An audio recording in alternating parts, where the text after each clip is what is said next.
What's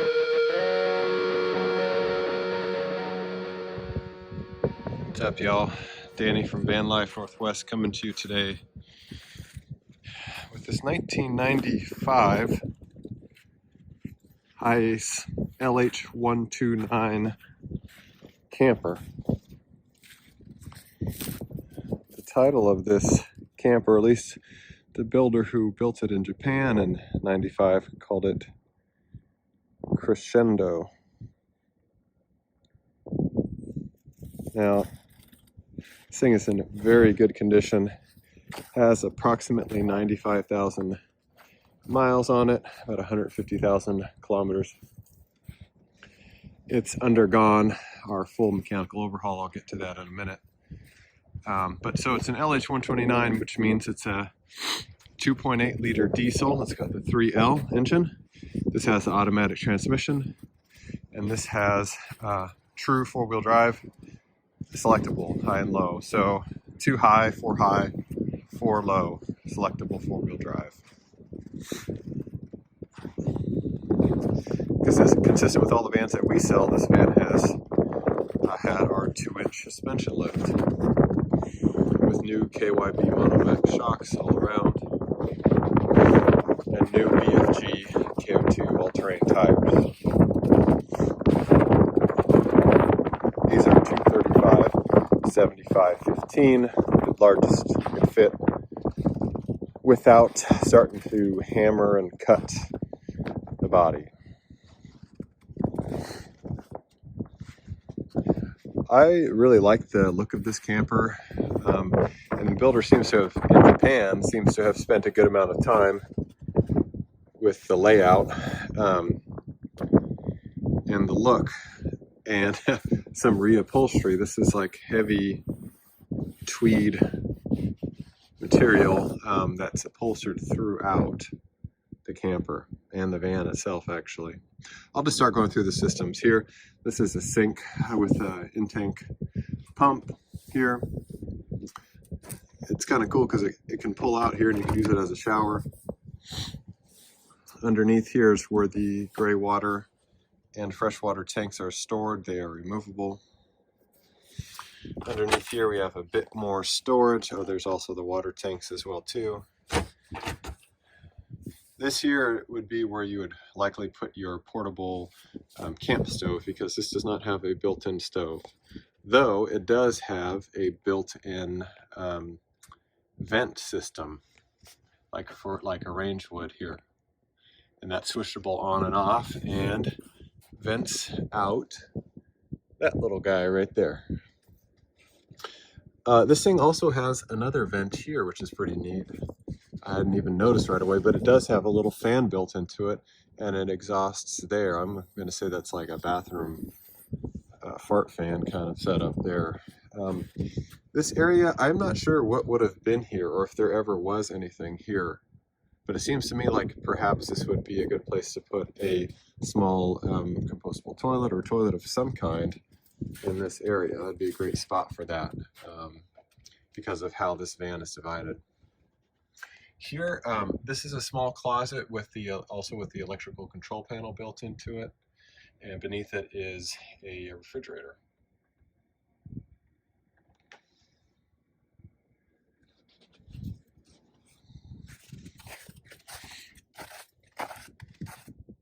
Now here, this has the classic sort of booth seating arrangement here. That unit up top here with the vents, that's the rear AC. Now that works when the van is running. Normally it is here, but I'll show you in a minute why that's been relocated. Essentially, there's a bunk up there that comes down on this pretty nifty mechanism, and they, in order to make this build work, they relocated that AC back there. But the AC does work. There's a bench here. There are seat belts. And there's a bench here. Now what's cool is that this bench with that lever down here will slide this way, back and forth, and it will need to be slid to make the bed, and then it will also flop and to point this seat facing forward. And this table is removable. So what I'm going to do at either the beginning of or end of this video, I'm going to show what this all looks like made. I'll show the bed made, and I'll show this bunk. Essentially what happens with this bunk is that unbuckle that buckle, unbuckle that buckle, and this whole upper bit swings down to about here. Then there's another panel that comes out to about here and hangs about 6 inches below this window, which actually allows for a pretty good bunk up top. Probably better for kids, I would guess, but still highly usable.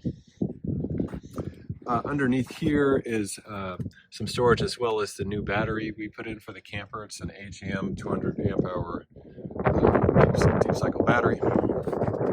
So that's new as well too. We went through and made sure all the camper systems are working. Oh, one thing it has is an older style Mikuni heater. That's the control for it there, these two. Now it does work. So that said, no guarantees on how long that will work, because it is now nearly 30 years old, but it is currently working. That said, if you were to buy this van and you wanted to upgrade to a brand new unit, we can do that happily for you. We install Vasto heaters at our shop. Cab here, pretty wild floral upholstery that I have seen before. I've seen this in a Hilux camper that we had once upon a time. And partially reupholstered doors here. We've extracted and cleaned all of the upholstery throughout the van, so it is quite clean actually. Might as well, since we're here, have a look at the engine. So in order to do that, we flop this guy forward, and then I'm going to unbuckle here and flop this up. Now there's the engine. This is the 2.8 liter 3L diesel.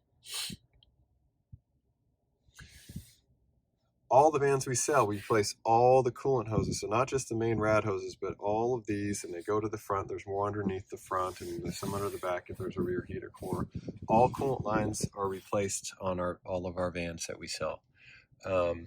All the timing belt components are done. So not just the belt, but the cam seal here, the crank seal down there, the idler and tensioner pulley for the timing belt, the water pump, which is right behind this fan, clutch, and then also all the drive belts that are out here as well too.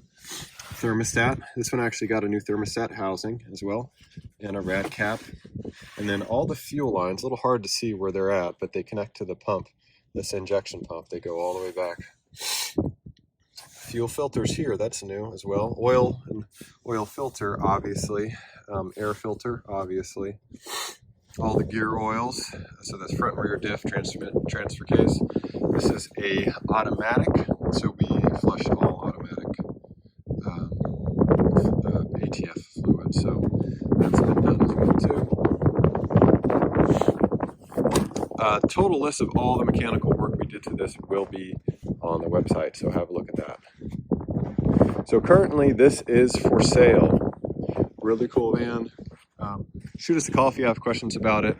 We'll write up, like I said, a big description about it in the for sale section for this van, because it is currently for sale.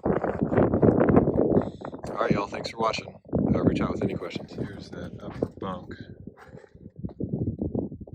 It's in 2 sections. That was the first, here's the second.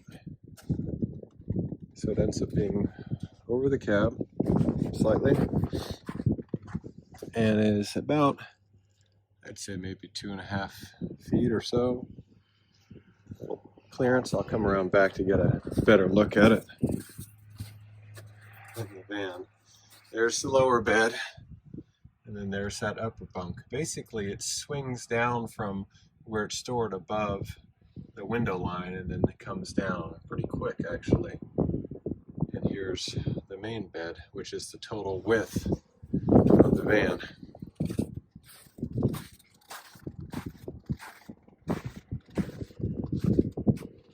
Making both beds together took me about 3 minutes total, so not a lot of time.